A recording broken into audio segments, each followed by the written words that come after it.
pertanyaan dari mata pelajaran pelayanan kefarmasian.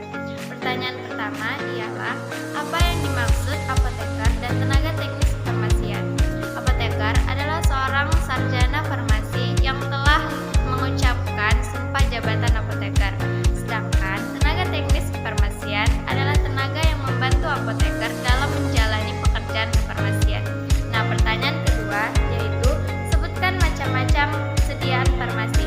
Sediaan farmasi ada 3. Yang pertama Alkes atau alat kesehatan, yang kedua BMHP atau bahan medis habis pakai, dan yang ketiga obat-obatan. Nah, pertanyaan ketiga yaitu, sebutkan standar pelayanan kefarmasian klinis. Standar pelayanan kefarmasian klinis ada 7.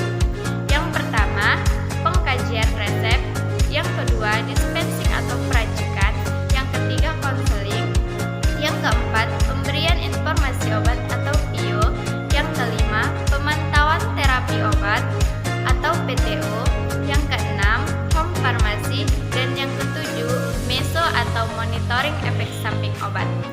Pertanyaan keempat ialah, sebutkan macam-macam apotik. Macam-macam apotik ada 5. Yang pertama apotik milik pemerintahan atau BUMN, yang kedua apotik mandiri, yang ketiga apotik jejaring, yang keempat apotik profesi, dan yang kelima apotik franchise. Nah, pertanyaan yang kelima adalah, sebutkan hal-hal yang penting yang harus ditanyakan pada saat pasien yang meminta obat.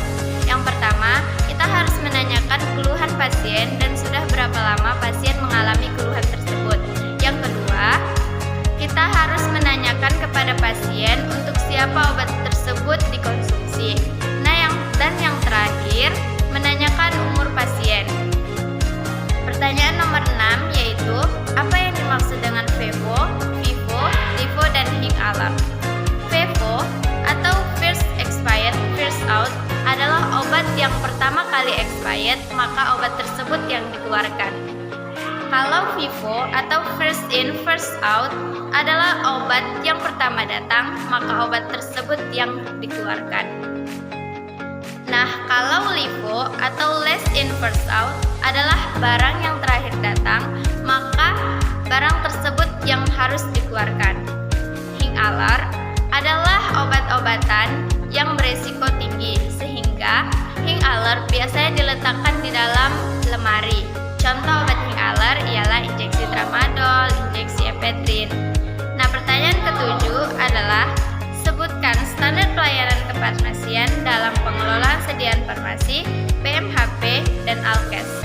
Yang pertama ada perencanaan, yang kedua pengadaan, yang ketiga penerimaan, yang keempat penyimpanan, yang kelima pengelolaan dan pengendalian, yang keenam pemusnahan, dan yang ketujuh pencatatan atau pelapor. Pertanyaan yang kedelapan ialah, sebutkan contoh sediaan farmasi, BMHP, dan Alkes.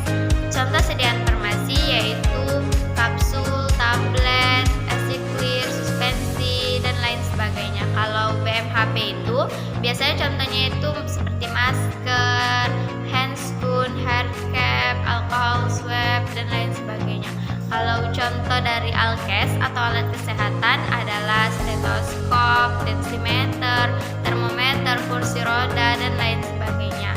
Dan pertanyaan yang ke-9 ialah, sebutkan cara menyimpan obat yang baik dan benar. Nah, yang pertama, jauhkan obat-obatan dari anak-anak. Yang kedua, menyimpan obat ke dalam kemasan yang aslinya. Yang ketiga, menyimpan obat dalam wadah yang tertutup rapat dan terhindar dari sinar matahari.